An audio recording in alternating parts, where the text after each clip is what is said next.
chronic gut issues and chronic gut infections. Let's talk about this. So, if you every once in a while have some acid reflux issues, have some bloating issues, have some abdominal discomfort, this is not for you. I'm not talking to you.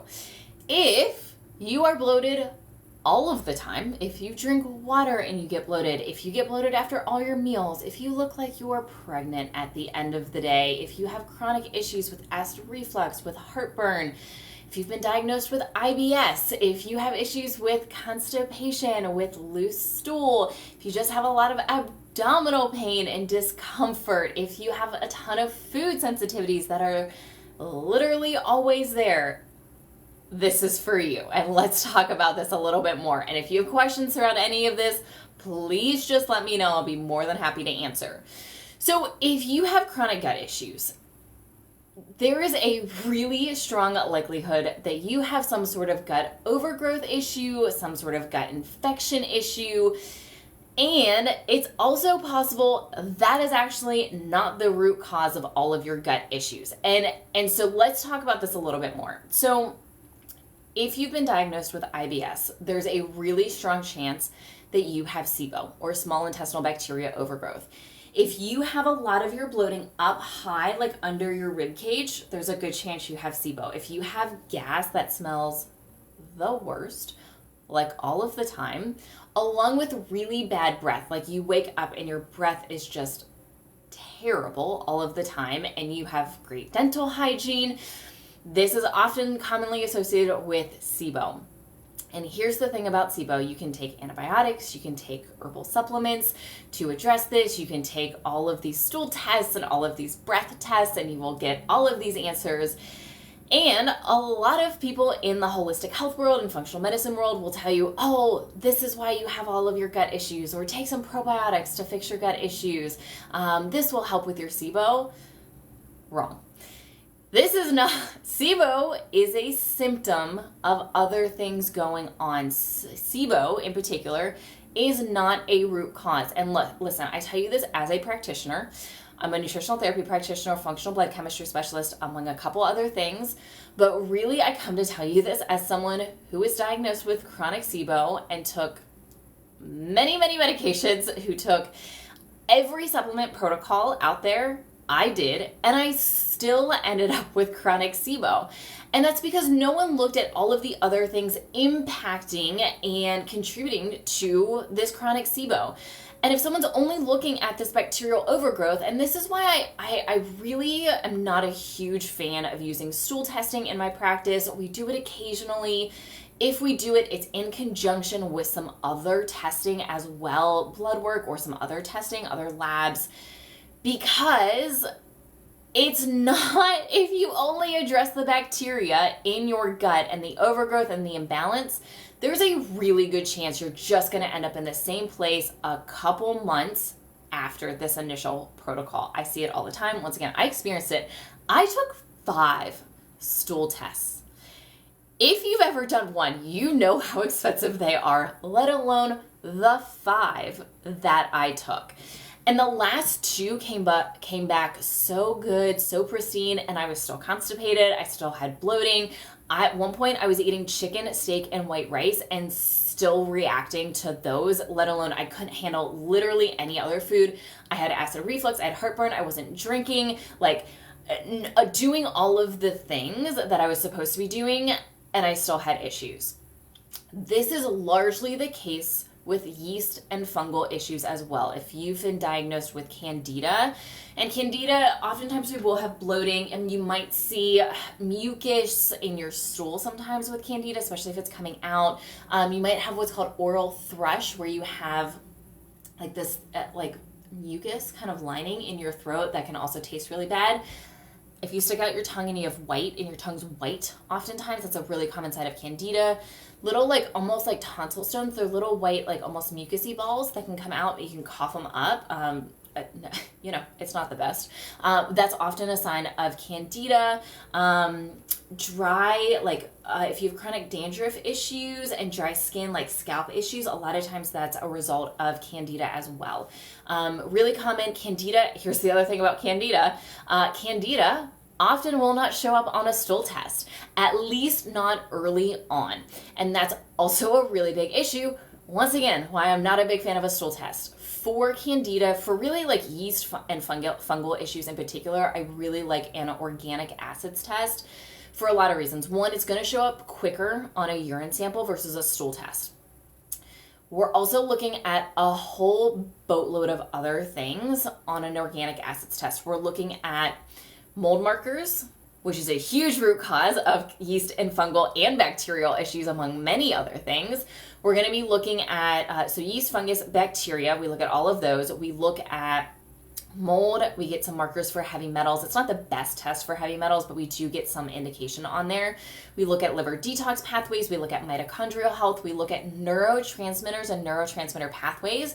So if you struggle with your mental health, anxiety, depression, this is going to look at serotonin, this is going to look at dopamine, this is going to look at epinephrine and neuroepinephrine, all super valuable. It's going to look at neurotoxicity in your brain. So if you've got toxins that are in your brain, we're going to look at that, and that can be a huge contributor to all kinds of mental health struggles, along with cognitive issues, brain fog, trouble concentrating, trouble remembering, trouble recalling words, all that kind of stuff.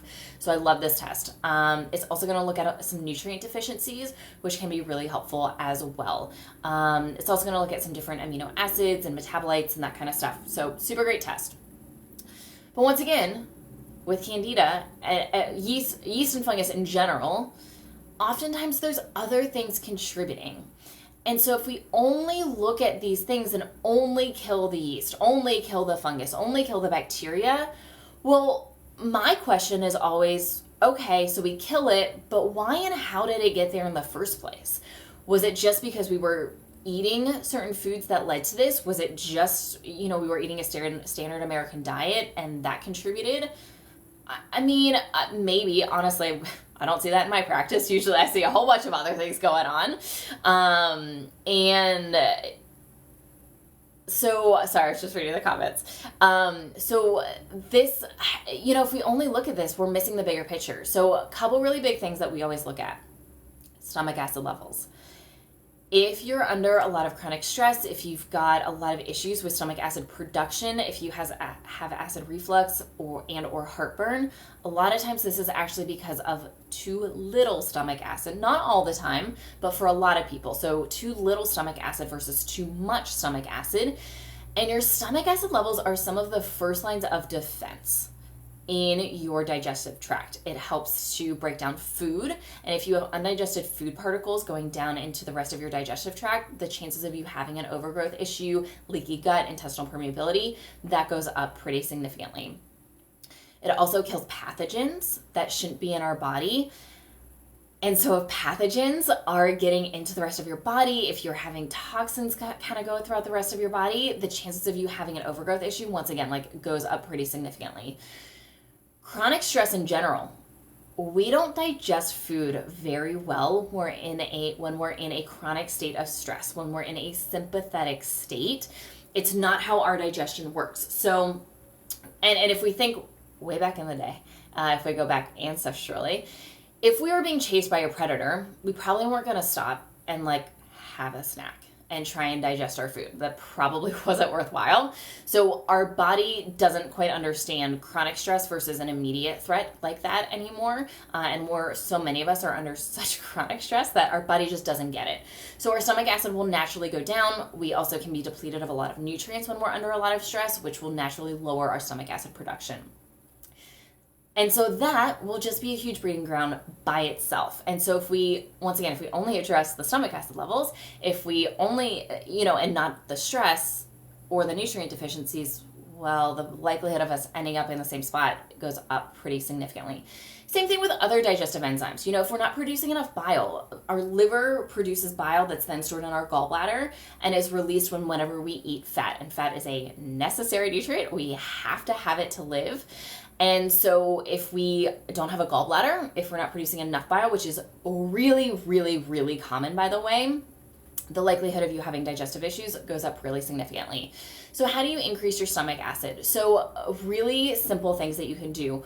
One, try and eat not in a stressed state. If you take a few big deep breaths before you eat, inhale through your nose, have your exhale come out through your mouth and be just a little bit longer than your inhale, that will naturally get you into a more of a parasympathetic or relaxed state, which can help. Looking at nutrient deficiencies, also very helpful. A lot of these will come up on just really basic blood work. You can also ask your doctor to test for like B vitamins, zinc, copper. You're going to have a harder time getting vitamin A and vitamin E tested, but if you can, magnesium is another really good one to get tested. Looking at those, all really helpful.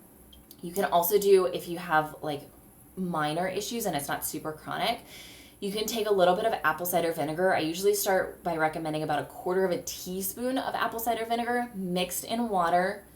Don't drink it straight, it'll erode the enamel of your teeth. Drink that about 15 to 20 minutes before you start to eat. That can be super helpful. You can work your way up to 1 tablespoon, but start with a quarter of a teaspoon. The other thing is you need protein to help stimulate stomach acid production. So making sure that you have protein at all of your meals and then starting your meals with that source of protein, it goes a super, super long way. And for a lot of people, one or a couple of those suggestions will make a world of difference. Here's another one too. Chew your food. Don't shove your food in your face and just swallow it. Try and actually chew your food. I say chew to the consistency of about a smoothie before you swallow, if you can, to the best of your ability. That goes a really long way in increasing your stomach acid levels.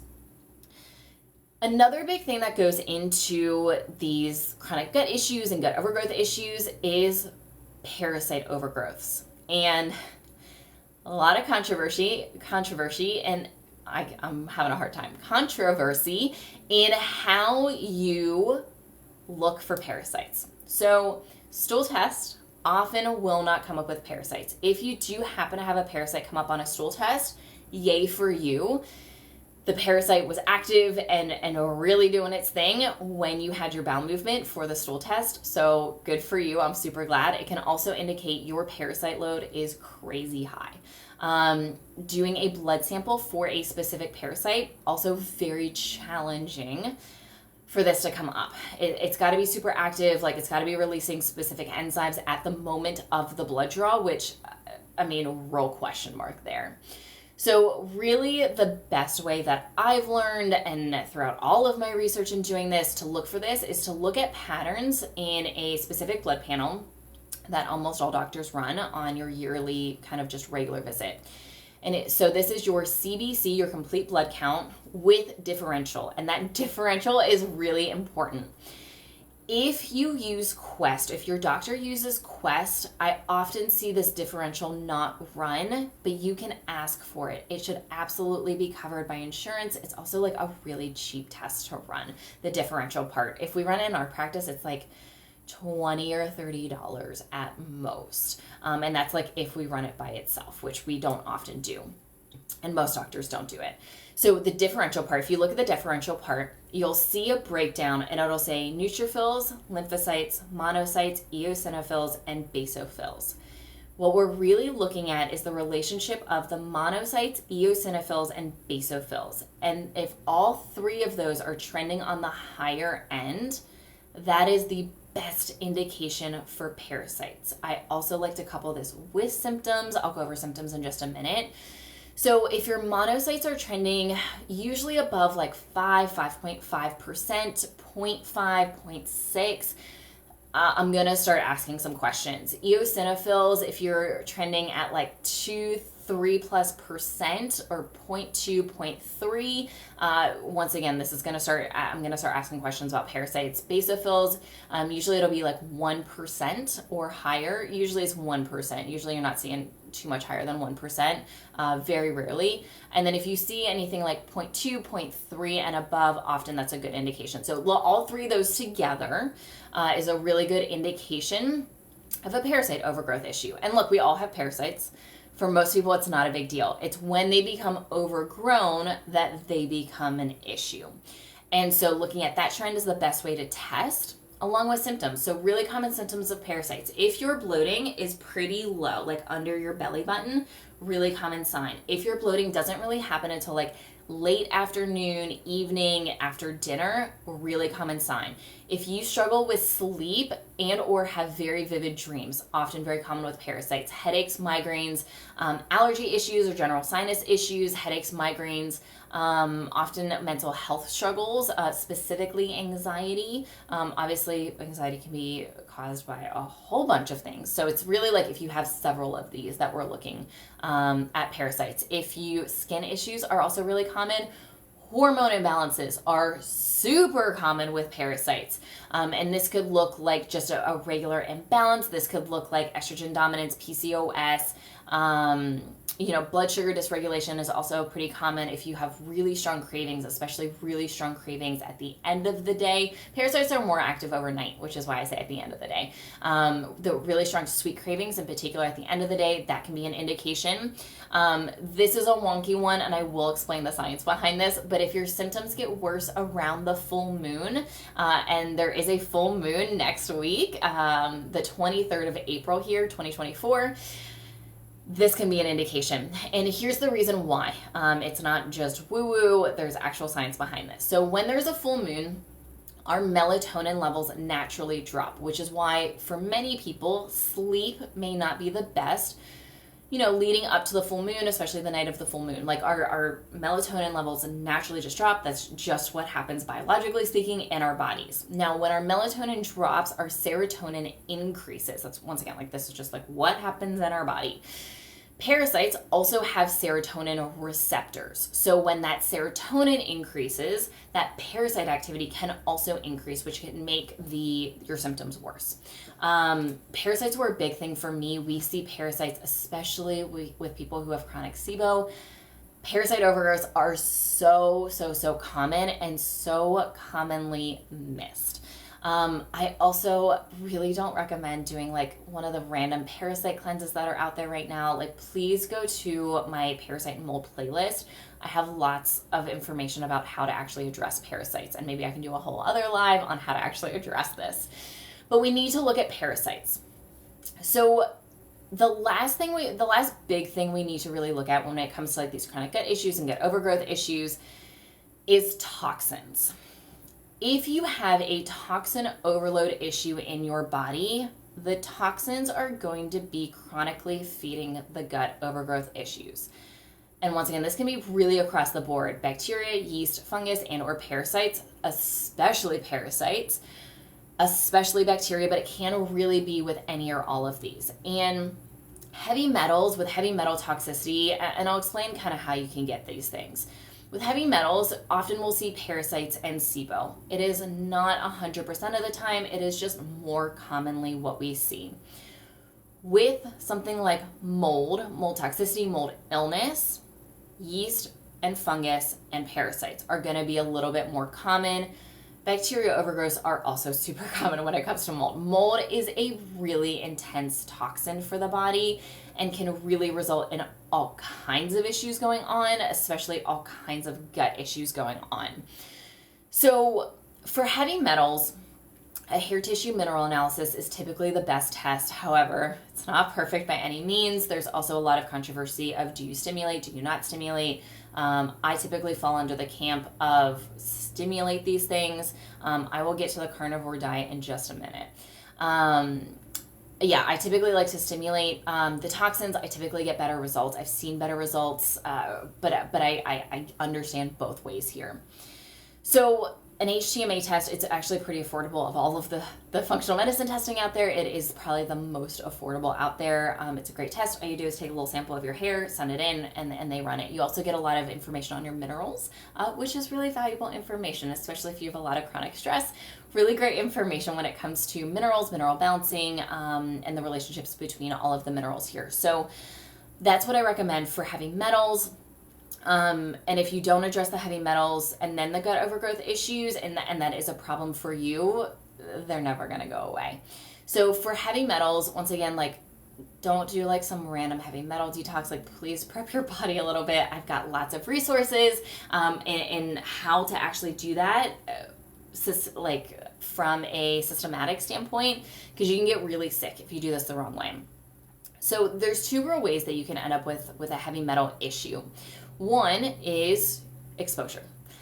Just general exposure. This could be products. Products are really common, especially like deodorant. A lot of deodorant has aluminum in it. Aluminum is probably the most common heavy metal toxicity. It can be in water. It can be in certain like medications and like over-the-counter medications. If you use generic allergy medicine, please double check to make sure there's not aluminum in your generic form of allergy medication. That was a huge contributor to my aluminum toxicity. If you have amalgam fillings, those silver fillings in your mouth, there's a good chance you can have mercury issues going on, because that mercury is slowly leaching into your body. Once again, this was a personal issue for me. And also, I mean, depending on where you are, like if you live in a really big city where there's a lot of just general smoke, smog, toxins, just your general toxin levels can be a lot higher. So definitely exposure. Also, our body knows how to get toxins out of our body until it becomes overwhelmed with too much. If you have a lot of chronic stress, if you have, yes, you can put Hashimoto's into remission. I am living proof. If your body just can't keep up with the level of toxins, you're going to end up with a toxin overload issue. And this is often where more people fall into play here. It's just your body just can't keep up because it's doing so many things. You've got high cortisol, you've got hormone imbalances, you're maybe not eating the best, like all this kind of stuff, and you just end up with a toxin overload issue. So before I get to mold, so the carnivore diet. So I don't love strict elimination diets. Yes, I have eaten the carnivore diet. Of all of the elimination diets, that was probably one of the easier ones for me because I love meat. And I also don't love strict elimination diets. I think they can be therapeutic short term. Eliminating full food groups, I'm not the biggest fan of. I really don't like carnivore diet for women, especially like menstruating women. I really don't like it. We need carbohydrates. We need carbs for our hormones, and I've seen people get into some really bad spots doing strict carnivore diets for extended periods of time. Postmenopausal women, for men, maybe. Once again, I'm not the biggest fan of strict diets long term. If you're doing it short term to help with inflammation while you're working on other things, yeah, for sure. I think it can be very therapeutic. Some people also do better on very low carbohydrates, and everyone is different, and that's okay. But I don't recommend doing it just to do it. Give it a try for a few weeks, and if you feel good, great.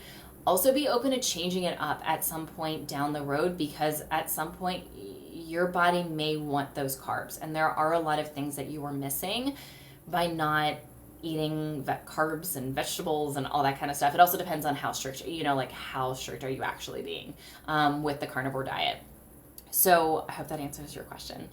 So mold. So if you're exposed to mold, living in it, working in it, all of the above, going to school in it, you're going to end up with gut overgrowth issues for sure. And once again, like I see mold missed a lot. Western medicine knows nothing about mold illness, mold toxicity. If you find a physician who is mildly aware of it, like hold on to that person because I've yet to find one. Even a lot of people in the holistic and functional space, it's just not taught in a lot of like basic generic courses that a lot of us go through. It was not touched on at all in the kind of the nutritional therapy program that I was in. At least I don't remember it being touched on at all. I've had to do many, many additional courses and really seek that information out in order to become, more qualified in how to test for it and how to address it, how to support the body through it, all of the things that can come along with it, mast cell issues, the histamine issues, how to look for like high histamines, high oxalates, and everything that comes along with that. So mold's a really big deal, and some people can live and work in mold and it's not a big deal. For others, it's a massive deal. Depends on the body, depends on how long you were living or working in it. It also depends on what state your body was in. If your body was already not in the best position and then you get exposed, there's a really good chance that you're going to end up with mold illness, mold toxicity. Once again, I have a ton of resources about how do you identify that, how to test for it, and then how to start addressing.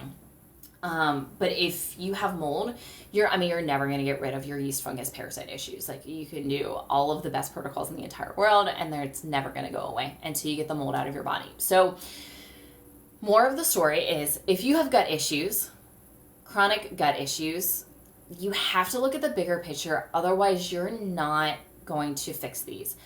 I don't like strict elimination diets. The low FODMAP diet, the Candida diet. You're just forcing these things into hiding by doing these diets, especially if you're on some sort of protocol doing that. And if you're not on a biofilm disruptor, get out of here. You're going to end up with chronic gut issues for a really long time here. So please look at the bigger picture if you have chronic gut issues.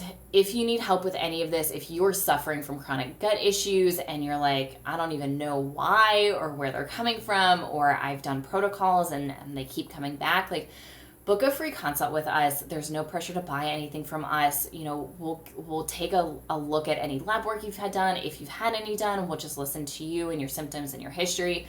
That goes a really long way, and we can make some recommendations based on that so you can actually heal and stay healed, because there's a lot that goes into this, and your gut plays a really big role in your body and everything in your body and your brain, in your mental health, emotional health, in your cognitive health. And so please take care of your gut. And if you're suffering, you don't have to. You do not have to suffer long-term with gut issues. There is an answer, just hasn't been found yet. So if you need help with this, please book a free consult with us. There's a link in our bio. We would love to help and support you. I suffered from gut issues for so many years without real answers, and you don't have to. There is hope. There are solutions. I know there was a question about autoimmunity, and gut issues and autoimmunity go hand in hand. For some people, you can reverse autoimmunity. Once again, I fully reversed my Hashimoto's. I haven't had anything pop up symptom-wise or in lab work in many years at this point. And, depending on the person, sometimes you can't, but we can certainly make it a whole lot better and a whole lot more comfortable. So if you need help, we're here. Thank you so much for joining me, and I hope you have a wonderful rest of your day.